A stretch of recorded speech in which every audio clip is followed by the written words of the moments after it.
नमस्कार, ये आकाशवाणी पटना है। अब आप खालिद रशीद से प्रादेशिक समाचार सुनिए। पहले मुख्य समाचार। प्रधानमंत्री नरेंद्र मोदी ने लोगों से जन औषधि केंद्र की किफायती दवाओं का इस्तेमाल करने का आग्रह किया। प्रदेश में 1,87,000 से अधिक स्वास्थ्य कर्मियों को कोविड वैक्सीन की दूसरी डोज दी गई। संक्रमण से मुक्त होने की दर 99.28% पहुंची। अंतर्राष्ट्रीय महिला दिवस के अवसर पर कल राज्य की 1 लाख महिलाओं को कोरोना टीका लगाने का लक्ष्य किया गया निर्धारित। और भाजपा की 2 दिवसीय प्रदेश कार्यकारिणी की बैठक में आत्मनिर्भर बिहार बनाने का लिया गया संकल्प। बुलेटिन की शुरुआत इस संकल्प के साथ। कोविड-19 महामारी के खिलाफ देश एकजुट होकर लड़ रहा है। आप भी हमारे साथ सुरक्षा और बचाव के 3 आसान एहतियाती उपायों का संकल्प लें। कोविड-19 से बचाव और सुरक्षित रहने के 3 उपाय।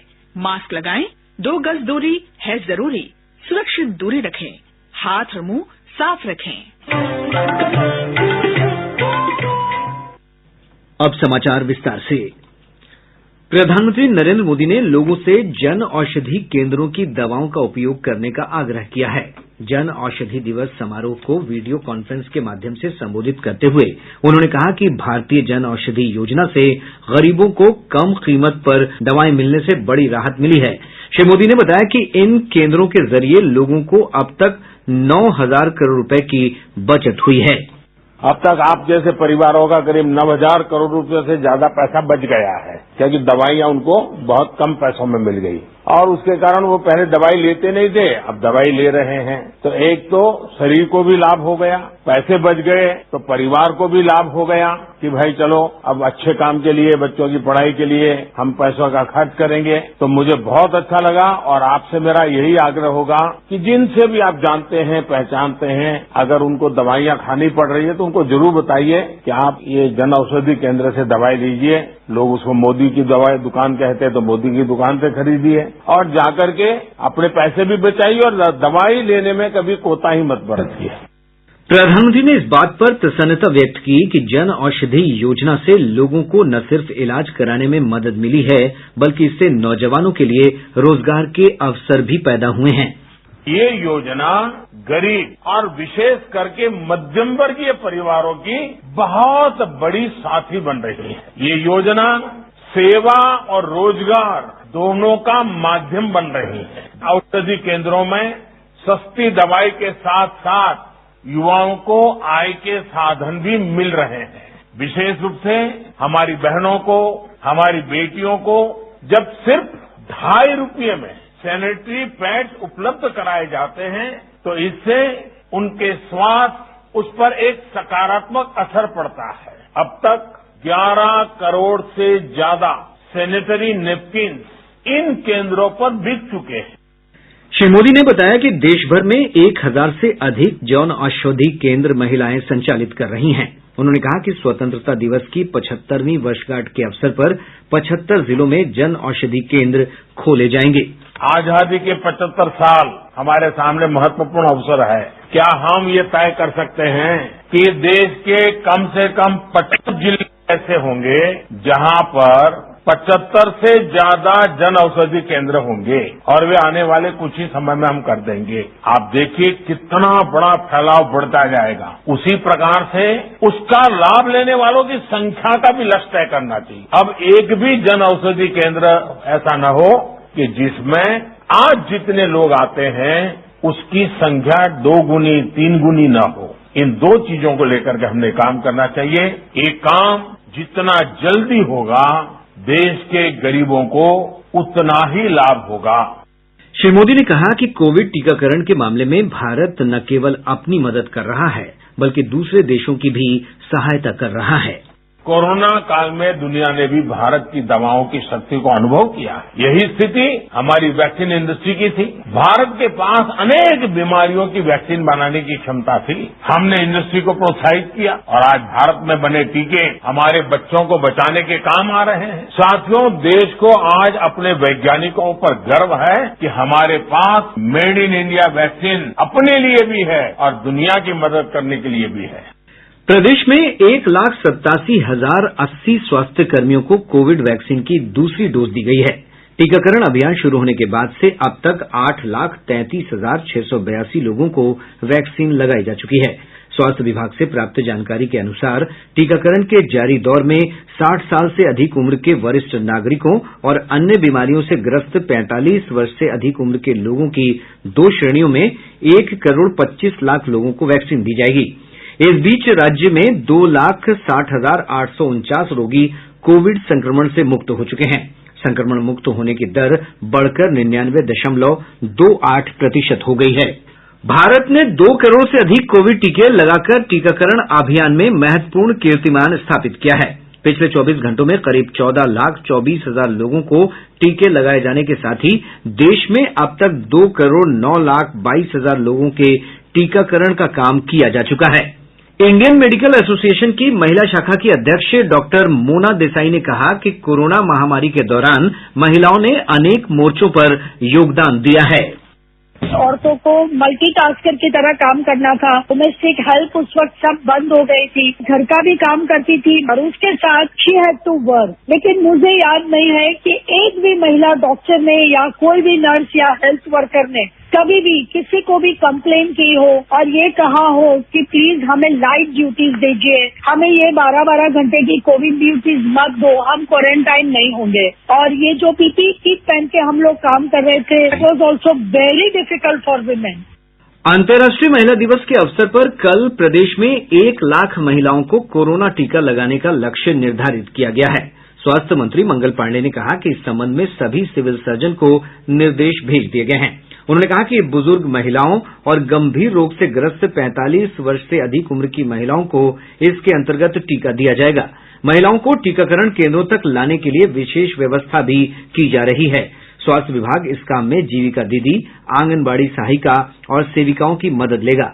टीकाकरण केंद्रों पर महिला चिकित्सकों की भी तैनाती होगी। प्रादेशिक समाचार आप आकाशवाणी पटना से सुन रहे हैं। कल अंतर्राष्ट्रीय महिला दिवस है। प्रत्येक वर्ष 8 मार्च को मनाए जाने वाले इस दिवस का उद्देश्य स्त्री पुरुष समानता स्थापित करना, महिलाओं की विशिष्ट उपलब्धियों के प्रति सम्मान व्यक्त करना और जीवन के हर क्षेत्र में उनका महत्व स्थापित करना है। पिछले वर्ष नारी शक्ति पुरस्कार विजेताओं से बातचीत में प्रधानमंत्री नरेंद्र मोदी ने कहा था कि इन महिलाओं ने समाज निर्माण और पूरे राष्ट्र को प्रेरित करने में महान योगदान किया है। श्री मोदी ने कहा कि महिलाओं के महत्वपूर्ण योगदान के बिना देश खुले में शौच से मुक्त दर्जा प्राप्त नहीं कर सकता था। पहली बार भारत में विमेन्स डे जन सामान्य से जुड़ चुका है। पहली बार देश के सभी अखबार, टीवी चैनल, सब जगह इस चर्चा में हमारे देश की नारी शक्ति की तरफ विशेष ध्यान गया है। एक प्रकार से आपका सम्मान नारी शक्ति का सम्मान है। आपने देखा होगा भारत में स्वच्छ भारत अभियान ये सरकार के कारण सफल नहीं हुआ है। मेरे हिसाब से सर्वाधिक अगर किसी का योगदान है तो हमारे माताओं बहनों का है। रानी मिस्त्री का कंसेप्ट डेवलप हो, टॉयलेट बनाने का काम खुद हमारी बहनें करे, कंस्ट्रक्शन एक्टिविटी करे, जस्ट मिशन के कारण, ये अपने आप में बहुत बड़ा प्रेरणा है। केंद्रीय कृषि मंत्री नरेंद्र सिंह तोमर ने कहा है कि सरकार कृषि कानूनों में संशोधन के लिए तैयार है, लेकिन इसका अर्थ यह नहीं लगाना चाहिए कि इन कानूनों में कोई कमियां हैं। नई दिल्ली में उन्होंने कहा कि आंदोलनकारी किसानों के साथ बातचीत के दौरान उन्होंने कानूनों में संशोधन के मुद्दे पर चर्चा की थी।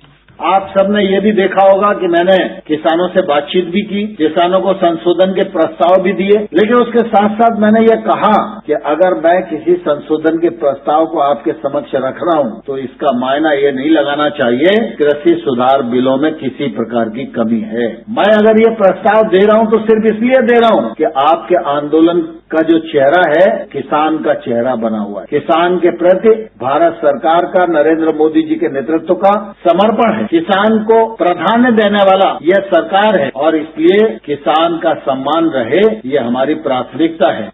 भाजपा की प्रदेश कार्य समिति की 2 दिवसीय बैठक आज संपन्न हो गई। बैठक के बाद पार्टी के प्रदेश अध्यक्ष और सांसद संजय जायसवाल ने कहा कि पार्टी आत्मनिर्भर बिहार के लिए प्रतिबद्ध है। उन्होंने कहा कि पंचायती राज चुनाव में पार्टी समान विचारधारा वाले उम्मीदवारों का समर्थन करेगी। इस मौके पर उप मुख्यमंत्री तारकिशोर प्रसाद ने पार्टी के चरणबद्ध कार्यक्रमों की जानकारी देते हुए कहा कि बूथ स्तर पर कार्यकर्ताओं को प्रशिक्षित किया जाएगा। इससे पहले पार्टी के बिहार प्रभारी और सांसद भूपेन्द्र यादव ने कार्य समिति की बैठक को संबोधित करते हुए कहा कि प्रशिक्षित कार्यकर्ता पार्टी की नीतियों और कार्यक्रमों को आम लोगों तक पहुंचाने में कारगर साबित होंगे। बैठक में पार्टी के राजनीतिक प्रस्ताव को भी मंजूरी दी गयी। उद्योग मंत्री शाहनवाज हुसैन ने कहा है कि प्रदेश को उद्योगों का हब बनाया जाएगा। मुजफ्फरपुर में आयोजित एक कार्यक्रम में उन्होंने कहा कि राज्य में औद्योगिक विकास की व्यापक संभावना है और आत्मनिर्भर बिहार बनाने में उद्योग जगत की भूमिका महत्वपूर्ण साबित होगी। राजधानी पटना समेत प्रदेश के अधिकांश भागों में मौसम शुष्क बना हुआ है। कई स्थानों पर अधिकतम तापमान में सामान्य से 3 से 4 डिग्री सेल्सियस की बढ़ोतरी दर्ज की गई है। पटना मौसम केंद्र के वैज्ञानिक अमित सिन्हा ने कहा है कि हवा के ऊपरी और निचली सतह में निम्न और उच्च दबाव के सम्मिश्रण के कारण अगले 24 घंटों के दौरान राज्य के उत्तर पश्चिमी और पूर्वी क्षेत्रों में कुछ स्थानों पर मेघ गर्जना के साथ आंधी की संभावना है।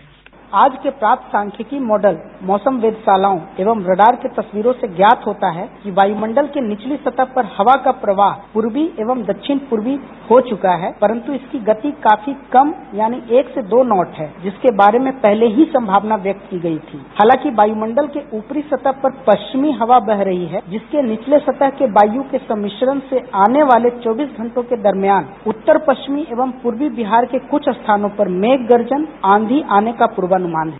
जमुई के जिलाधिकारी अवनीश कुमार सिंह ने कहा है कि मत्स्य पालकों को 90% अनुदान दिया जाएगा। उन्होंने कहा कि आत्मनिर्भर जमुई अभियान के तहत रोजगार के नए नए अवसर सृजित करने के प्रयास किए जा रहे हैं।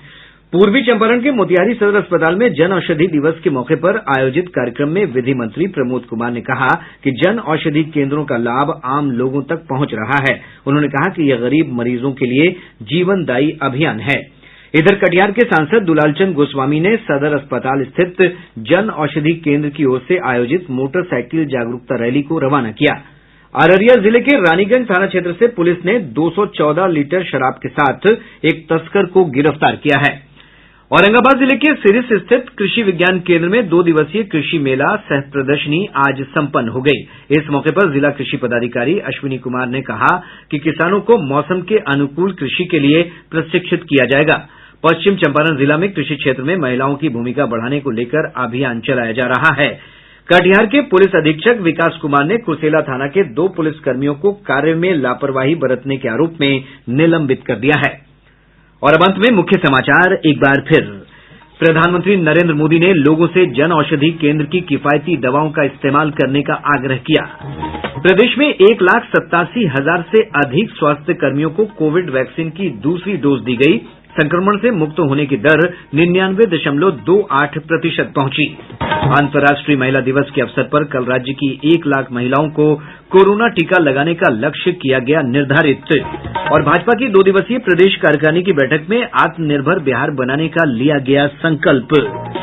इसके साथ ही आकाशवाणी पटना से प्रसारित प्रादेशिक समाचार का ये अंक समाप्त हुआ। कोविड-19 से बचाव और सुरक्षित रहने के 3 उपाय। मास्क लगाएं, 2 गज दूरी है जरूरी, सुरक्षित दूरी रखें, हाथ और मुंह साफ रखें।